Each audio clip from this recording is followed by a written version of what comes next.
Hello, freshmen. Mr. Mulaney here, coming to you via time travel. This is actually Friday, right after school let out. I'm recording this for you to hear and listen and view on Tuesday while I'm gone. We're going to be covering some notes on the goals and criteria, some major things to know. I do not have skeleton notes for you. You're going to have to do this on your own. This presentation is called The Goals and Criteria, Some Major Things to Know. So take a minute to pause this video if you wish so you can write that down in your notes. I want to walk you through how we got the 5 goals and why they're kind of brilliant and why the RSCJ are geniuses for creating them. So we begin our story with Madeleine Sophie Berra. You've already heard and read about Madeleine Sophie Berra. You know how she started the Schools of the Sacred Heart, the Religious of the Sacred Heart. And here's Mother Berra nowadays. I mentioned last week that she's incorruptible, that her body is incorruptible. So when they dug her up from the grave, they found her to not be decomposing at all. She's one of a handful of saints that are incorruptible. If you ever just want to Google that, incorruptible saints, you'll see some cool pictures. So yeah, not much to write here, just that Madeleine Sophie Berra started the RSCJ, started all the Schools of the Sacred Heart. By the time she was done, there was over 160 schools, convents of the Sacred Heart. And that brings us to the RSCJ. This is short for the Religious of the Sacred Heart of Jesus. This is one of the items on your Sacred Heart Terms to Know worksheet, what RSCJ stands for in English. Yeah, in French, it's Religieux du Sacré-Cœur de Jésus, which translates to Religious of the Sacred Heart of Jesus. In English, it's better known as the Society of the Sacred Heart or just the Society. The RSCJ were all over the world, all over the world, thanks to Madeleine Sophie, Rose Philippine Duchesne, those founding mothers. They were setting up schools everywhere, and now we have 165 schools across the world.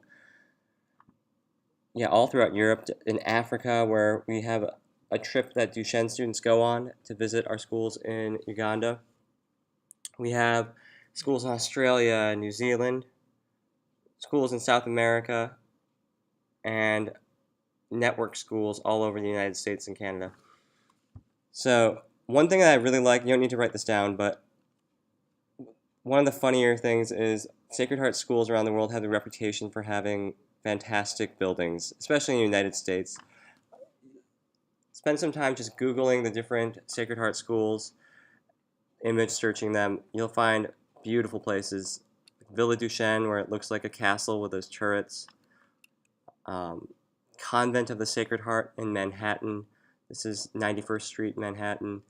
This building was actually owned by the man who was the inspiration for the Monopoly Man, and came to the RSCJ after that.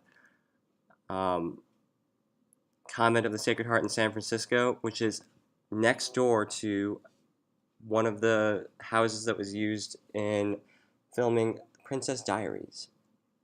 So, very famous location, right? Gorgeous schools, all of them. I encourage you to spend some time on sophie.org for all Sacred Heart related information. That's SOFIE.org. Write that down in your notes so you have it for later. Sophie.org. You'll find links to all the network schools and then resources about Madeleine Sophie Berra, Rose Philippine Duchesne. Very useful site. So the RSCJ, they started all these schools.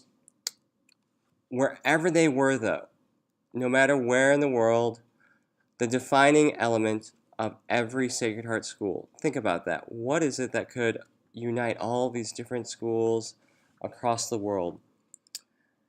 And the answer is actually in black and white. Literally. The nuns, right? Their black and white habits. So my point here, the defining element of all Sacred Heart schools, the Sacred Heart women, the RSCJ, from top to bottom, these schools were run by the RSCJ, from the administration to the faculty to the staff. Back in the day, it was a two-class system. There were the Sacred Heart mothers, and they taught in the classroom. They were the choir professed nuns, and they usually came from more educated backgrounds. And then there were the coadjutrix sisters, so the sisters who were the staff and maintenance, cooking, cleaning, whatnot. In the 60s, they got rid of that two-class system, but for a long time, every Sacred Heart school around the world was run by women who were in the Society of the Sacred Heart. They all had the same formation, they all had the same spiritual background, and they were all vowed to the same way of life. So no matter where you went, it was remarkably unified because every Sacred Heart school had that RSCJ presence. So that's how the story went for the first 100 years or so after Madeline Sophie's death. But then, wait for it, bum, bum, bum, two things happened. Two different things happened, and it changed everything. The first thing is the 60s. That's right, the 1960s. A bunch of cultural changes happened starting in the 60s. Everything from like sex, drugs, rock and roll, to the civil rights movement, women's liberation, the Cold War. All of these things really came together in the 60s, and it was a very tumultuous time.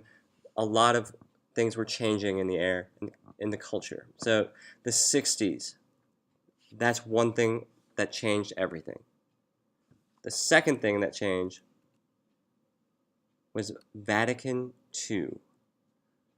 So that's the Second Vatican Council is the more official title. But Vatican II, this was a major council of the church, or ecumenical council. All of the bishops of the church gathered together, and their goal was to equip the church to preach to the modern world, to better equip the church to preach to the modern world. Some people say it's like they were modernizing the church. That's not quite right. It's more like they were trying to better adapt themselves to be effective in the modern world. The bishops all gathered together, and they made these striking changes, dramatic changes to the way that the church operated and the way the church saw itself. So Vatican II. These two things combined to really swing things around in the 60s. So Vatican II, there were new church-wide rules because of this. And as a result, the Society of the Sacred Heart were no longer able to be convent schools. Like, one of the things of Vatican II was that schools had to be either convents or like entirely cloistered or entirely open. You couldn't do this half and half thing that the RSCJ had been doing for 100 years, or more than 100 years. So that was one thing that changed. Then the RSCJ schools decentralized, and they made it more dependent on local circumstances. Before this, the Superior General really controlled in a top-down way how all of the schools were run, and they realized in the 60s that maybe it'd be smarter to let schools in one area be different than schools in another area and respond more to the educational needs of Europe versus America versus Africa versus South America. So they were decentralized. And then, tragically, huge loss of nuns. This is not just the RSCJ, but religious orders in general, vocations to the priesthood in general.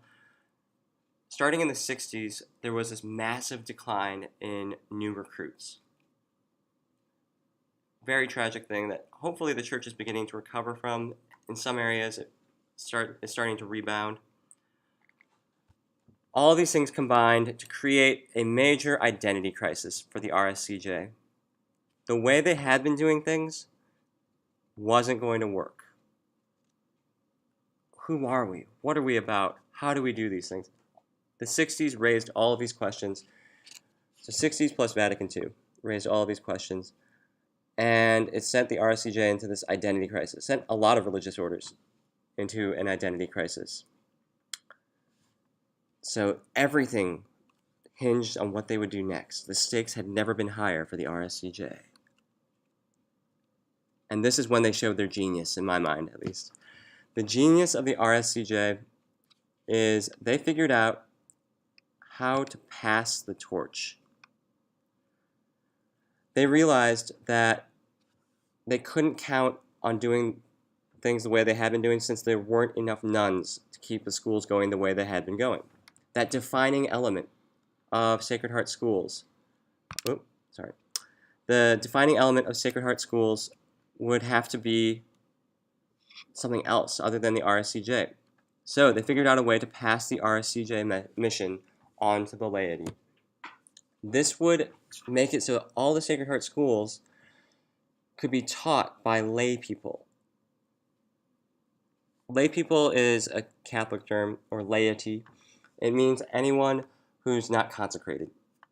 So I'm a lay person, you're a lay person, we're all lay people here.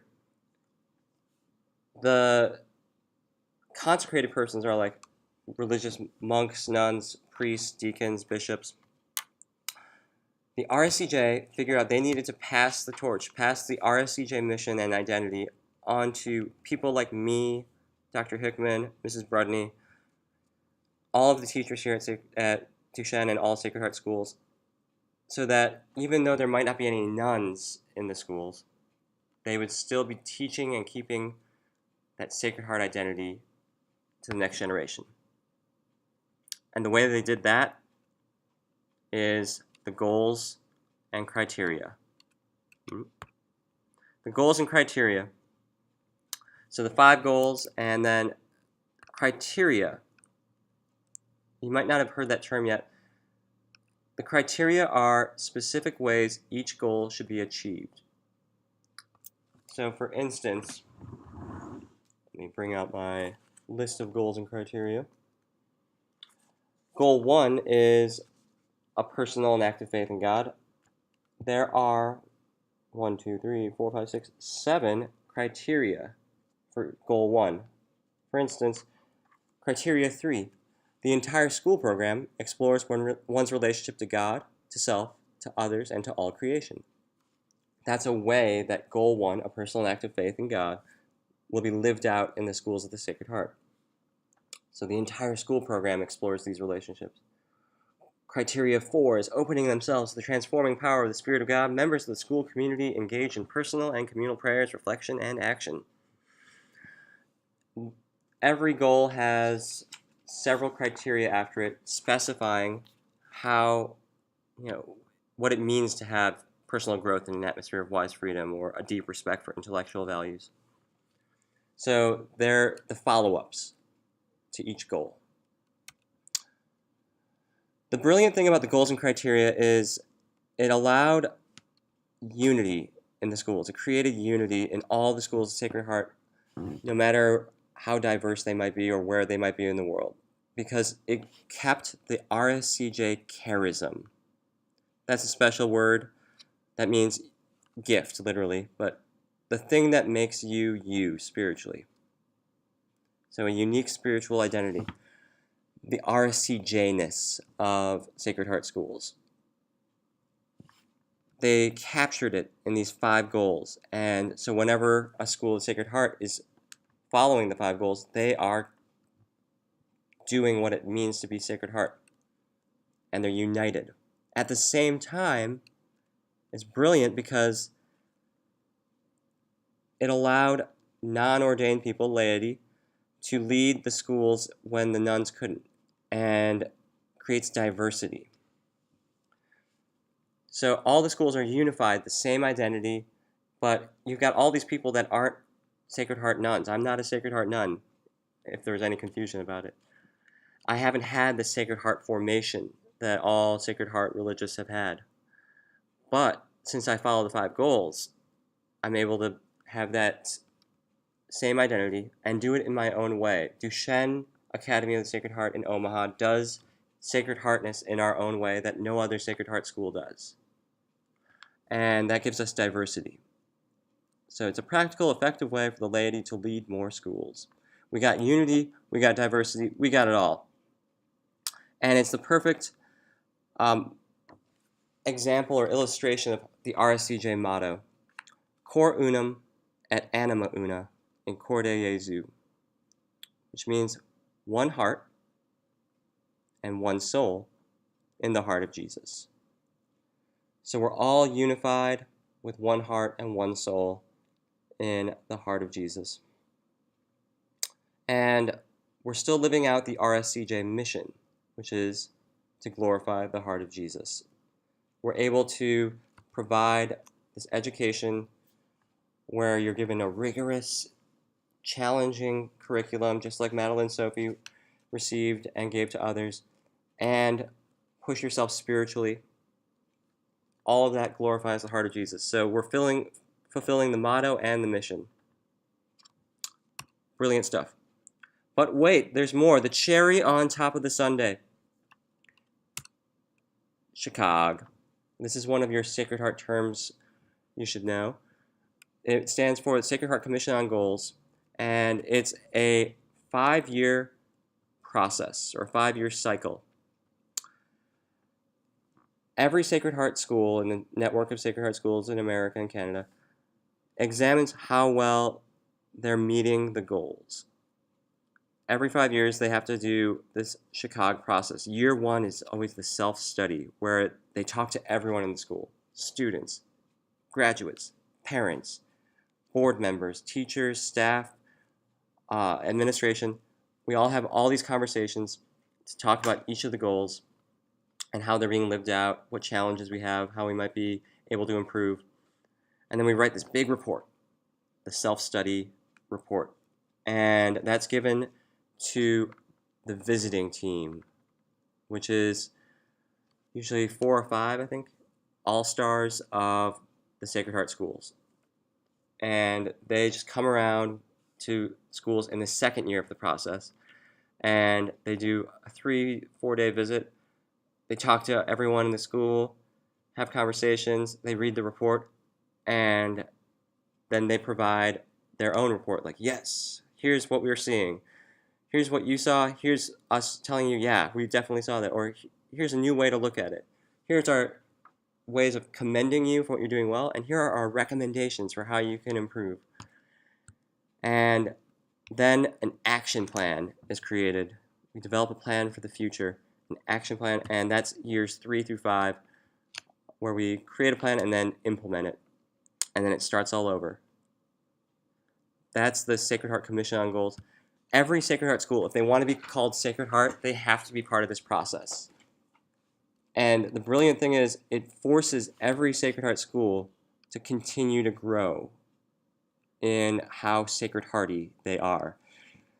And no school can just be doing the same old thing for the past 10 years. We've been always doing the same thing. No, this process forces you to look at everything and see if it's really living out the 5 goals, or is there something new that we could do? Is there a different way we could do it? So that's Chicago. We are currently in the action plan phase of our Chicago process. And yeah, if you ever see Mr. Quinn, tell him great job on developing the action plan. He'll be like, how did you know about that? We're going to stop it there. When I come back, we'll talk about the meaning of the 5 goals and yeah, how to live them out in our own lives. So that's to look forward to. Make sure that you complete your Sacred Heart Terms worksheet. That is due on Wednesday/Thursday. And look forward to seeing you. Adios.